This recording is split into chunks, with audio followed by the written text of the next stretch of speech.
टुन तरंग टुन टैन टुन टुन बिड़। और दोस्तों कैसे हैं आप लोग, कमेंट करके बता दूँ। और दोस्तों आज हम लेके आ चुके हैं परमानेंट पावर ऑफ रिच का एपिसोड 2। और अगर आपने अब तक इसका फर्स्ट एपिसोड नहीं देखा है तो जाके देख लो चैनल पे जिसमें। और मैं बता दूं, पहले भी बता चुका हूँ कि ये स्टोरी राहुल दिनकर भाई ने मेरे को दी है, उनका बहुत बहुत थैंक यू। और दोस्तों ये कहना चाहूँगा कि अगर आप सोच रहे हैं कि भाई ये वीडियो बहुत छोटी है तो मैं आपको बता दूँ भाई देखो, ये वीडियो छोटी इसलिए बनाया हूँ मैं क्योंकि भाई मेरा फ़ोन, जिस फ़ोन से मैं एडिटिंग करता हूँ भाई, वो गिर गया है, बहुत गंदा स्क्रीन डैमेज हो गई। तो छूटा कुछ हूँ होता कुछ है तो बहुत टाइम लगता है, तो आप लोगों को बहुत इंतज़ार नहीं कराना चाहता। तो अभी कुछ समय तक ऐसी 12 मिनट की, 10 मिनट की, 15 मिनट तक की, चलो आप लोग के लिए मैं 15 मिनट तक की बनाऊँगा। 15 मिनट तक की वीडियो आएगी, उससे बड़ी अभी नहीं आएगी। अभी कुछ समय 5-6 दिनों तक के लिए। उसके बाद नया फ़ोन मैं लेने वाला हूँ, तो उसके बाद वापस सेंड लगेंगी वही वाली। और अब क्वालिटी भी बढ़ाऊंगा मैं वीडियो की जैसे मेरा न्यू फ़ोन आएगा। ओके, सो थोड़ा सा वेट कर लीजिए। So without wasting any more time, let's roll the intro. Heartache, I'm the pain, taking my message. I'm the pain, speaking my lesson. I'm the brain, seeing the beauty through the. तो दोस्तों हमने इसके previous part में देखा था कि मिस्सो को अपनी न्यू पावर्स के कारण बहुत ज़्यादा गुस्सा आने लगती है, जिससे वो लोगों से लड़ाई करने लगता है और उसके घर में कंप्लेन भी जाती है। और अभी प्रीवियस एपिसोड में उसने बहुत लोगों को मारा भी था जिनकी कंप्लेन अब उसके घर में आने वाली थी। तो अब आगे हम देखते हैं कि मिस्सो के घर पे बहुत कंप्लेन आती है उसकी मॉम के पास, जैसे कि इसको सर कंप्लेन करते हैं, कबाओ की मॉम भी कंप्लेन करती है क्योंकि मिस्सो को ने कबाओ को बहुत गंदा मार दिया था। और यहाँ तक कि पुलिस तक मिस्सो के घर पे आती है। तभी हम देखते हैं कि पाको मिस्सो के घर आती है। वो देखती है कि मिस्सो के घर के बाहर पुलिस की कार खड़ी थी, तो जल्दी से अंदर जाती है और पूछती है कि क्या हुआ। तब पुलिस मैन मिस्सो की मॉम से बोलते हैं कि प्लीज़ अपने बेटे को समझा लीजिए, वो बहुत लड़ाई करता है, ये लास्ट वार्निंग है, नहीं तो आप जानती हैं क्या होगा। उसके बाद वो वहाँ से चले जाते हैं और जो मिस्सो की मॉम थी वो कबाओ की मॉम और सर से भी माफ़ी मांगने लगती हैं। उसके बाद पाको को तो भाई बिल्कुल ये यकीन ही नहीं हो रहा था कि मिस्सो जैसा लड़का, जो कि भाई इतना डरपोक है और कमज़ोर है, वो इतने लोगों की पिटाई कर सकता है। उसके बाद मिस्सो की मॉम बोलती कि एक बार घर आए मिस्सो, मैं उसको बहुत मारूंगी। और उनको काफ़ी चिंता भी हो रही थी मिस्सो की कि भाई जाहिर सी बात है कि उनका बेटा कर क्या रहा है। तो वो पाको से बोलती हैं कि पाको प्लीज़ जाओ, तुम मिस्सो को लेके आओ यहाँ पे। तो पाको बोलती है ठीक है। फिर पाको मिस्सो को लेने निकल जाती है वहाँ से। पाको ऐसे थोड़ी दूर दौड़ती है, तभी उसको एक पार्क दिखता है जहाँ पर मिस्सो एक लड़की के साथ बैठा हुआ था। पाको को बहुत जलन फील हो रही है और बहुत गुस्से से एकदम उतरती है नीचे, जिसके कारण पाको आधी अंदर घुस जाती है। और ये देख के मिस्सो थोड़ा हंस देता है। फिर पाको जल्दी से बाहर निकलकर मिस्सो का कॉलर पकड़कर उसे उठा लेती है और बोलती तुम बच्चू। मिस्सो बोलता है अरे क्या हुआ, गुस्सा क्यों कर रही हो। फिर पाको बोलती है कि यहाँ पर मैं तुम्हें कब से ढूंढ रही हूँ और तुम्हारी मॉम वहाँ घर पे तुम्हारे लिए इतना परेशान है, और यहाँ पे तुम इस लड़की के साथ रंग लड़ियाँ मचा रहे हो। तभी वो लड़की बोलती है प्लीज़ शांत हो जाओ पाको, मिस्सो की कोई गलती नहीं है। फिर वो लड़की अपना ग्लासेस, कैप्स और मास्क को सब निकालती है, और वो लड़की और कोई नहीं हमारी रोबोट ही होती है। तो पाको उस पर भी गुस्सा करती है और बोलती है तुम यहाँ पे शूटिंग छोड़ के क्या कर रही हो। तो रोबोट बोलती है डायरेक्टर को बुखार आ गई थी, जिसके कारण पैकअप हो गया ही। तो पाको बोलती है अच्छा ठीक है बहुत, अब वो मत करो। उसके पाको मिस्सो से पूछती है मिस्सो आखिरकार तुम ऐसा क्यों कर रहे हो। मिस्सो बोलती है क्या कर रहा हूँ और तुम क्या कह रही हो कि मेरी मॉम परेशान है, क्या हुआ। फिर पाको से हर एक चीज़ एक्सप्लेन करती है। तो मिस्सो बोलता है कि पता नहीं पाको ऐसा क्यों हो रहा है, मेरे को छोटी छोटी बातों पर बहुत गुस्सा आ रहा है, पता नहीं ऐसा क्यों है, मतलब जैसे मैं अपने से कंट्रोल ही खो देता हूँ। उसके बाद पाको बोलती ठीक है चलो तुम्हारे घर चल के उसमें कुछ डिस्कस करते हैं। तो मिस्सो बोलते हो गया तुम लोग जाओ, मेरे को अपने घर जाने दो, वैसे आज मेरा बहुत डिस्कस करने का मन नहीं है। तो पाको बोलती तुम्हारे सेहत के लिए ही, अगर मैं और सुमीर रहेंगे तो तुम्हें मार नहीं पड़ेगी। तो मिस्सो बोलता अरे हाँ यार। ओके, फिर वो तीनों जाते हैं मिस्सो के घर। मिस्सो की मॉम तो बस मिस्सो का इंतजार ही कर रही थी कि मिस्सो अंदर आए और वो बस भांसड़ की बरसात शुरू कर दी। जैसे ही मिस्सो गेट खोल के अंदर आता है तो उसकी मॉम उसको ऊपर इतना भांसड़ की बरसात करने लगती है।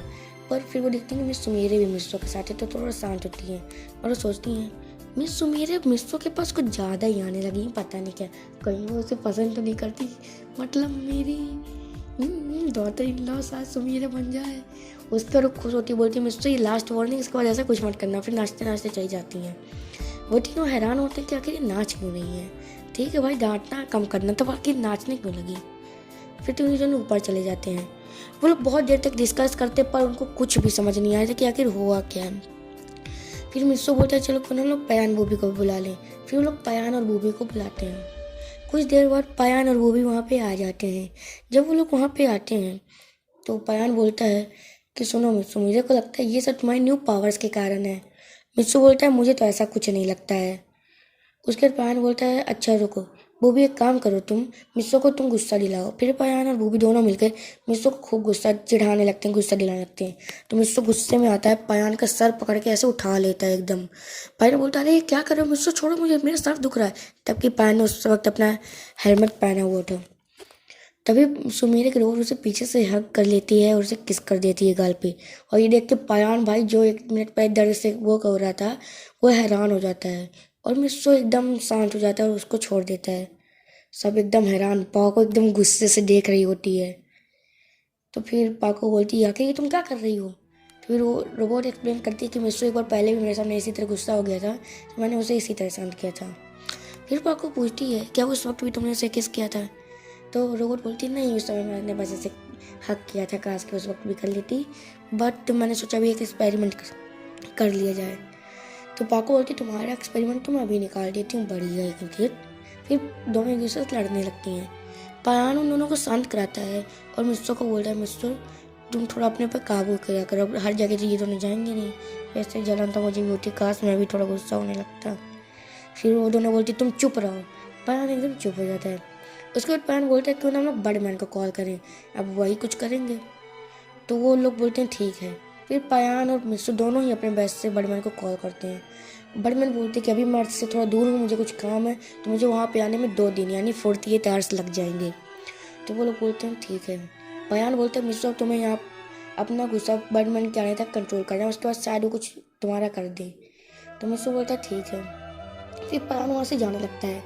तभी पायान बोलता है पाको तुम यहीं रुकोगी क्या। पाको बोलती है तुम्हें कुछ प्रॉब्लम है क्या पायान, बोलो। और वो अपनी उंगलियां चटकाने लगती है। तो पायान और बूबी वहाँ से पहली फुर्सत में निकल लेते हैं।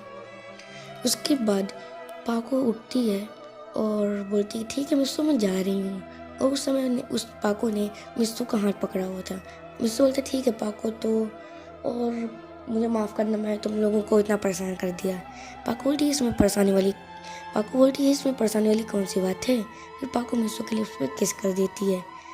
उसके बाद वहाँ से जाने लगती है। तभी सुमेरी भी यही चाहती थी कि भाई वो किस कर दे, बट तभी पाको ने उसको अपने कंधे में रख लिया जिससे वो किस ना कर पाए। उसके बाद आगे मुड़ गई और बोलती ठीक है मैं जा रही हूँ। तभी मिस्टो जल्दी से सुमेरा की गाल पे सॉरी सुमेरा के लिप्स पे किस कर देता है। यहाँ पे सुमेरे मैं रोबोट को कह रहा हूँ तो प्लीज़ कंफ्यूज मत होना। और जल्दी से पीछे हट जाता है। तभी पाको को लगता है कि पीछे कुछ हुआ। जब वो पीछे मुड़ती है तो वो देखती है कि मिस्टो तो अपनी जगह पे ही है। उसको लगता है कुछ नहीं, फिर बाय बोल के वहाँ से चली जाती है। जब वो दोनों घर पहुँचते हैं तो पाको देखती है, सोचती है कि भाई मैंने कहीं इसके साथ कहीं बुरा तो नहीं किया यार।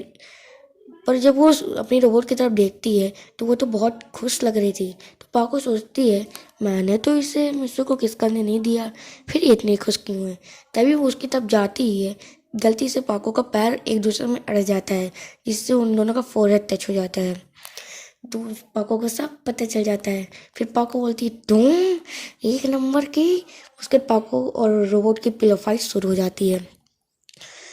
अब नेक्स्ट डे हम देखते हैं कि हमारा मिस्सो जो है वो थोड़ी शांति के लिए पहाड़ की तरफ जा रहा था, क्योंकि पाको और सुमेरे दोनों ही बिजी थे अपनी ड्यूटी में। मतलब पाको ड्यूटी में, सुमेरे शूटिंग में। और फिर उसका शांत कौन कराएगा, पयान तो आएगा नहीं भाई। समझ रहे हो ना, समझना चाहिए। तो मिस्सो पहाड़ की तरफ जा रहा था। तभी सामने से बहुत स्पीड से एक बाइक आने लगती है। मिस्सो तो कूद जाता है पर वो बाइक वाली मतलब आगे देखो जाके सामने गिर जाती है। तो मिस्सो उसके पास जाता है, पूछे तुम्हें लगी तो नहीं। फिर वो देखता है कि बाइक तो एक लड़की चला रही है जो जिसकी एज एकदम सेम टू सेम मिस्सो के बराबर ही है। वो बोलता है कि तुम्हारे पास बाइक और लाइसेंस कहाँ से आया। और उसके बाद वो बाइक को खड़ा करता है, बोलता है तुम्हें लगी तो नहीं। तभी वहाँ से कार आती है, उसमें से एक लड़का निकलता है और वो मिस्सो से पूछता है तुम्हें लगी तो नहीं। मिस्सो बोलते नहीं मैं तो ठीक हूँ। पर फिर वो लड़का उस लड़की को एक झापड़ मारता है। #don't assault girls, okay. यहाँ पे अभी आप आगे देखो उसने क्यों मारा। उसके मिस्सो बोलते हैं कि तुम कौन हो उसको क्यों मार रहे हो? तब वो लड़का बोलता है अरे कुछ नहीं, है मेरी बहन है। चुपके से मेरी बाइक लेके भाग जाती है, कितनी बार मना किया हूँ मैं उसको। मिस बोलता है अच्छा, फिर भी इतना तेज मत मारा करो। तो वो लड़की बोलती है मुझे माफ़ कर दो, और वो आदमी बोलता है कि हो गया कोई बात नहीं। फिर उस लड़की को कार में बैठा देता है और वो लड़का खुद बाइक चला के वहाँ से जाने लगता है। उसके बाद मिस बोलता है कि वाह यार, बताओ यार, मेरे उम्र के लोग भी बाइक चलाते हैं। फिर मिस अपनी जर्नी वापस से पहाड़ की तरफ जाने लगता है। कुछ देर वो आगे जा ही रहा होता है, तभी उधर से कार आने लगती है। जब वो एक रोड क्रॉस कर रहा था और दूसरी तरफ उस कार का एक बच्चा था, और वो बच्चा कम से कम एक नर्सरी स्कूल यानी सिंचैन के बराबर होगा। तो वहाँ पे वो बच्चा था, सिंचैन नहीं था, यहाँ पे कोई कोलैबोरेशन नहीं है, सिर्फ एज बता रहा हूँ, 5 साल का बच्चा था। तो मिस्सू बोलता है नहीं ये कार तो उसको टक्कर मार देगी। फिर मिस्सू को भाई अपनी फुल स्पीड, मिस्सू ने अपना परमानेंट सेट और पेन सेट सब घर पे रखा था क्योंकि उसकी ज़रूरत ही नहीं पड़ रही थी। मिस्सू अपनी नॉर्मल ह्यूमन स्टैंड की मदद से ही इतनी तेज से एकदम लाइटनिंग की स्पीड से उस बच्चे को वहाँ से हटा देता है। सारे लोग आसपास के थे वो सब हैरान हो जाते हैं कि भाई ये कैसे हो सकता है, ये तो इम्पॉसिबल है, कोई इंसान इतना तेज कैसे हिल सकता है। तभी वो लड़की कंडक्टर बोलता है कि तू ठीक तो ना, प्लीज़ रोड देख के क्रॉस किया करो। वो लड़का बोलता है थैंक यू भैया, और वो वहाँ से चला जाता है। फिर मिस्सू बोलता है चलो अब मैं वापस चलता हूँ अपने पहाड़ की जर्नी में। फिर मिस्सू निकल जाता है अपने पहाड़ के ऊपर। Birdman coming to earth. तो गाइस आज का एपिसोड बस यहीं तक था। I hope you have enjoyed this episode. अगर आपको एपिसोड पसंद आया तो लाइक करें, कमेंट में टाइप का एपिसोड कैसा लगा, सब्सक्राइब करें चैनल को, बेल आइकन को दबा लीजिए, और हमें इंस्टाग्राम में फॉलो कर लीजिए, लिंक डिस्क्रिप्शन में है। और मैं ये आपसे ये कहना चाहूँगा कि देखो आप ये मत सोचना कि यार 10 मिनट की वीडियो में मज़ा नहीं आएगा। भाई मैं आपको वादा करता हूँ कि आपको 10 मिनट की वीडियो में 25 मिनट की वीडियो का मज़ा दे दूँगा। और अब वीडियो जल्दी भी आएंगे। अगर 10 मिनट की आ रही है तो मैं कोशिश करूँगा कि हर 2 दिन में आए, तो एक ही बात है। और बस 2-4 दिन की और बात है, फिर मेरा न्यू फ़ोन आने ही वाला है, बस समझ रहे हो। तो okay bye guys, thanks for watching. और हाँ, नेक्स्ट एपिसोड बहुत जल्दी आएगा, तो प्लीज़ उसे देखना ना भूलें।